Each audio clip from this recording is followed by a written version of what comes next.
the different kind of things that are wrong. So we're not here, as a rule, not alone doesn't tell you what to believe. I'm not going to tell you what to believe, but I am going to give you not only David Icke's side of things, but all of the other evidence against David Icke's side of things, as opposed to just telling the story. Perfect. It's going to be more of like a court case sort of thing.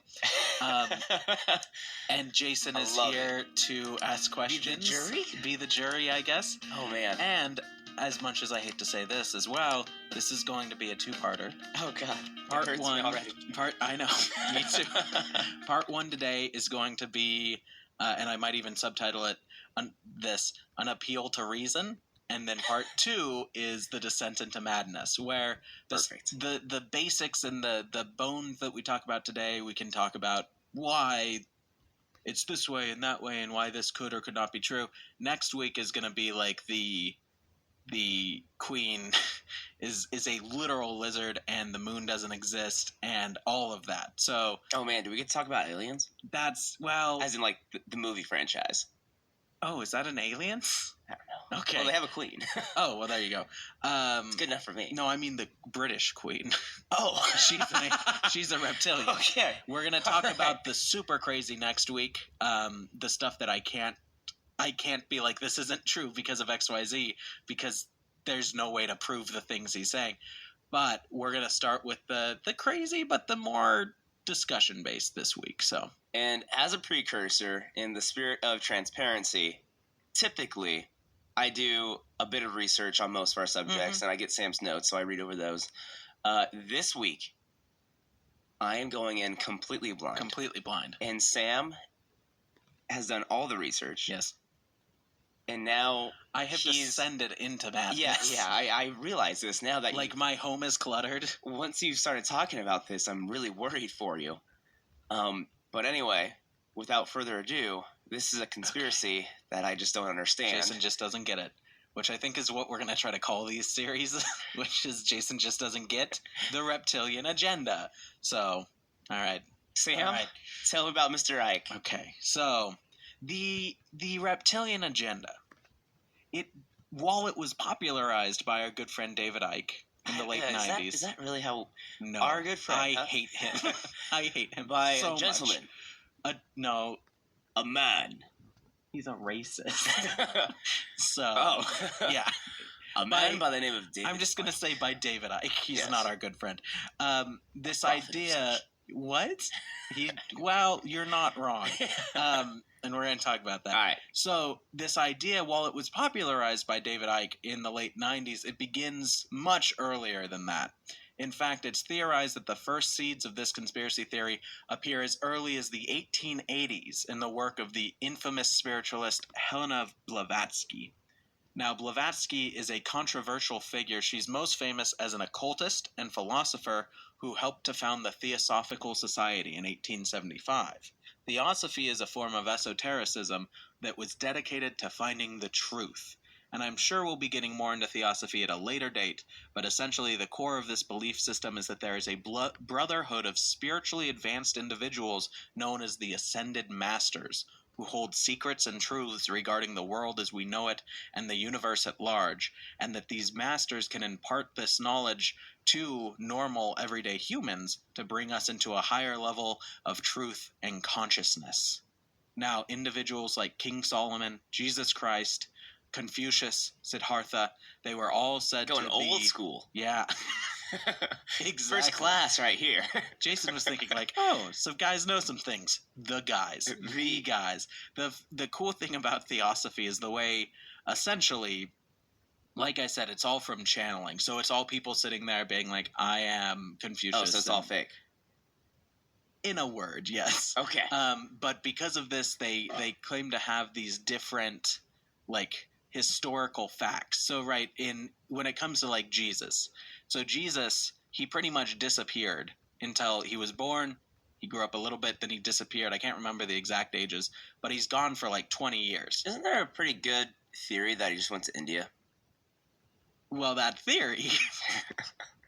Oh, dear. Oh, I'm so glad you just said that. That theory is from the Theosophical Society, and that theory comes from somebody sitting there No! channeling, and they refer to him as No! Master Jesus. That's the ascended master term. Ugh. So not only does he go to India, he also goes to Japan and becomes literally a ninja, and then comes back. It's like the best historical fan fiction. Side note, I watched a documentary about Jesus' trip to India. Okay. In my college history class. Oh no! So that's disappointing. More reasons to why did I pay for that? Yeah, seriously, don't go to college, kids. You can learn everything you need to know on the internet. That sucks. I'm sorry. Anyway, I thought there was actually like scholar-esque proof. You know, I'm not. It hurts now. I'm pretty dang sure that that's just from channeling. But if anybody knows anything different, Jesus. If anyone, thank you, Jason. If anyone knows anything different, please let us know. We'd love to know.